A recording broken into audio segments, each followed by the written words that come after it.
All right, ladies and gentlemen, welcome back to the channel, guys. We have a new type of video today. If you enjoy it, hit the like button. Make sure to let me know down below.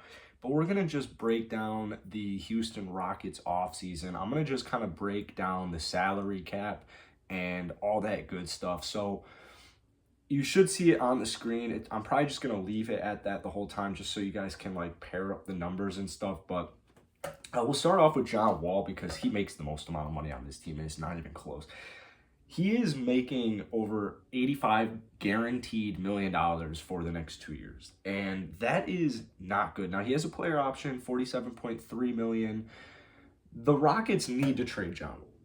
They need to trade John Wall, or they just bite the bullet and pay the man about $90 million for the next 2 years. Maybe they hope he doesn't come back in 2022, 2023. But honestly, at 20 points per game and 7 assists, I think he's still fully capable of helping teams win, especially contenders. So the only thing is, I think he'll get traded eventually. I don't think that what the Rockets receive is what fans are going to be hoping for, if that makes sense. I think it's going to be a little bit of a disappointment because, I mean, he's paid like he's a top 5 player in the NBA. He's not. Like, this is literally one of the worst contracts in all of NBA. It might be it probably isn't the worst contract in all of NBA, but it's, we're getting there. Eric Gordon, another guy, he guy makes second most money on this team. I mean, he's gone. He's gone, man. He's going to make 18.2 next season, 19.5 the year after that, and then 20.9 the year after that. He's 32. So that means when he is done, his contract's finished, he would be 35 years old. And I don't want a 35-year-old on the Houston Rockets when you're rebuilding. So I think right now is when you can get the most value for him. I've seen a couple of trade hypotheticals like Eric Gordon and the 24th pick for the Pacers, 13th, and Jeremy Lamb. Like, I would do that in a heartbeat. I would say Eric Gordon, especially with all the guards we have and probably with the emergence of Jalen Green, the welcoming of Jalen Green, I would say that Eric Gordon will probably be traded this offseason. Now, Christian Wood, about to turn 26 soon. He's got 2 years left on his contract. He's only going to be making about $41 million in his 3 years here. Now, 13.6 next season, 14.3 for the year after that. So that means he'll be about 27, 28 when his contract's up, which isn't bad because he'll be pretty much in his prime right there, hopefully. And you'll know if you can pay him a pretty penny. As of right now, I wouldn't pay Christian Wood max contract, but that's 2 years away. I don't see any reason to really stress over that, or even, I just don't see a reason to even worry about that whatsoever, to be quite honest with you. So I would say Christian Wood is probably going to stay here for the entirety of the season unless he's either doing, I would say even if he's doing really good at the break, they're going to keep him. But maybe if he's just doing really bad, probably won't have much value, so they'll probably keep him anyways. I don't see Christian Wood getting traded, honestly, in his time here in Houston. I think it'll come down to the wire, kind of like a Zach LaVine type situation where he'll enter the last year and you won't really know what's going to happen. So a lot of it, I would say, depends on the Houston Rockets and just how they improve. Hopefully they just get better this next year, and hopefully it's evident. So next up, we got Kelly Olynyk making 12.1. 30 years old, on the wrong side of 30. I would say, I'd maybe re-sign it for 12, but I would say that's the absolute max.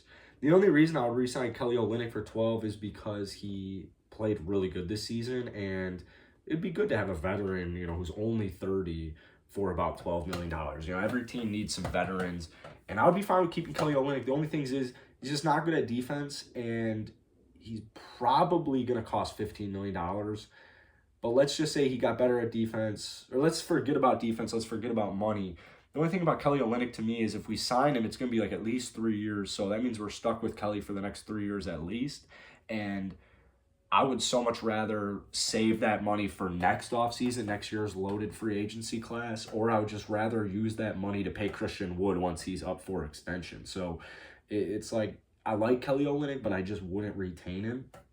We'll talk about DJ Wilson here in a second because DJ Wilson might be the better choice. Dante Exum, 25 years old, $9.6 million. This, unfortunately for Dante, might have been his last year in the NBA. The Rockets aren't going to do anything with Dante Exum. he won't be finding his way back. DJ Augustine, 33 years old. This is where it gets interesting because he's got $7 million on his contract for this year, and then he's got 7.3 next year. The reason I don't see DJ Augustin helping or sticking around, for the Houston Rockets, just because he can help contending teams. He had a very good season this year.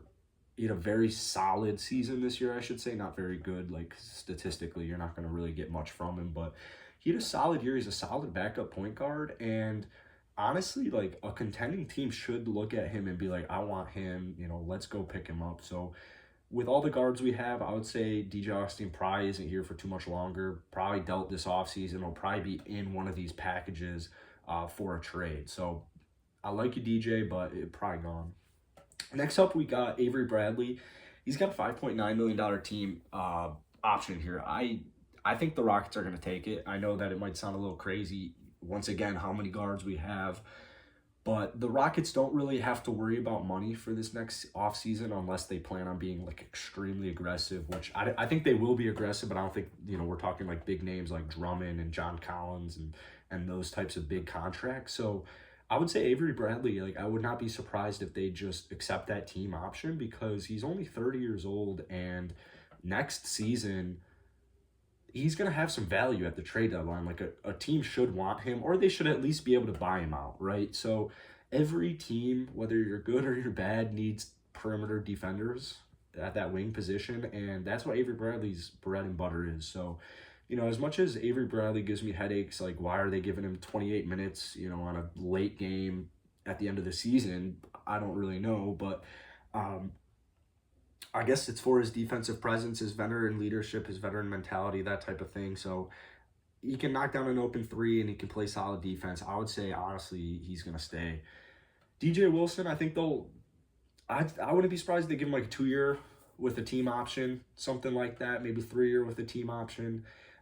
Made 4.8 this last year. He's only 25 years old. And I really like him. Bucks fans were pretty high on him.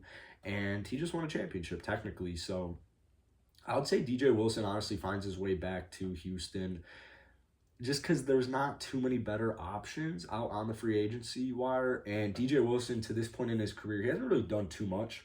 So he shouldn't cost that much money. I mean, $4.5 million a year for DJ Wilson. It's pretty pricey, but whatever they get him back at, I would be interested in just because of his position. And I know he's not big, or he's not tall, I should say, but the more big men, the better for the Houston Rockets. We just have I've only named Christian Wood and Kelly Olynyk, like DJ Wilson. That's 3 bigs, and that's going to be it for the rest of the video, except unless you want to count KJ Martin as a big man, but I wouldn't do that. So Daniel House, he's got 3.8 on his last year of his contract.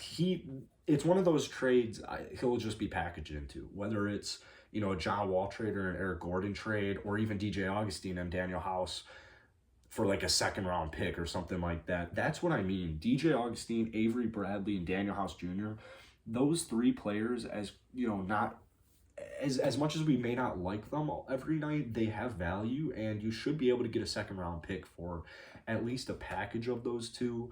But every one of those players should constitute a 2nd-round pick at some point. Like DJ Augustine, Avery Bradley towards the trade deadline next season, I could definitely see a contending team being willing to give up a 2nd-round pick for one of those guys. But we'll see what happens with Daniel House. I still think he's going to get traded.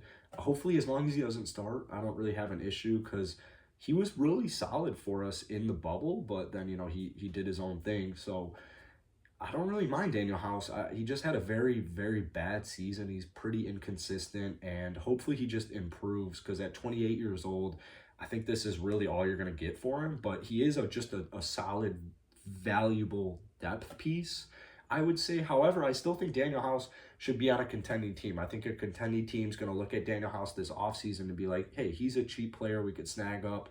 Not this season, the next season. So I think the Rockets might try and get some value for him to kind of prevent that from happening. So KPJ, we got him for 2 more years. That should be relatively simple. I mean, he's 21 years old. He's a solid basketball player, so there shouldn't be any issues there. David Nwaba and Sterling Brown, I'll talk about these 2 guys hand in hand, both making about the same amount of money. Sterling Brown's about 2 years younger. The issue with these 2 players is everyone is split, and it's just another shooting guard, small forward combo where we have so many of them that it just feels like way too many. If I had to pick, I'd probably pick Sterling Brown just because of his age. I think last season the Rockets really got away with picking up Sterling Brown. I think he's like super low key. He wants to improve. That's not saying Dave Nwaba isn't very good and wants to improve. Dave Nwaba can lock down pretty much anybody. It's just the thing with Nwaba is a contending team should look at this veteran and be like, I want this guy. I want this guy on my team. So that's just the issue the Rockets are running into right now. Like these teams should want Kelly Olynyk, DJ Arcine, Avery Bradley, Dave Nwaba. Like contending teams should want these players. Jayshawn Tate, he's locked up for a little bit longer. KJ Martin, he's locked up for a little bit longer. I would say Anthony Lamb's time in Houston has come to an end. Isn't really showing too much. And Armani Brooks, they got to get on that because he broke, what was it, first 17 games, the most three-pointers in a first 17 games of career. He broke Steph Curry. So I would say good things coming from Armani. I would like to see him get locked up. So that's going to be it for today, man. If you enjoyed it, hit the like button, hit that sub button. Peace.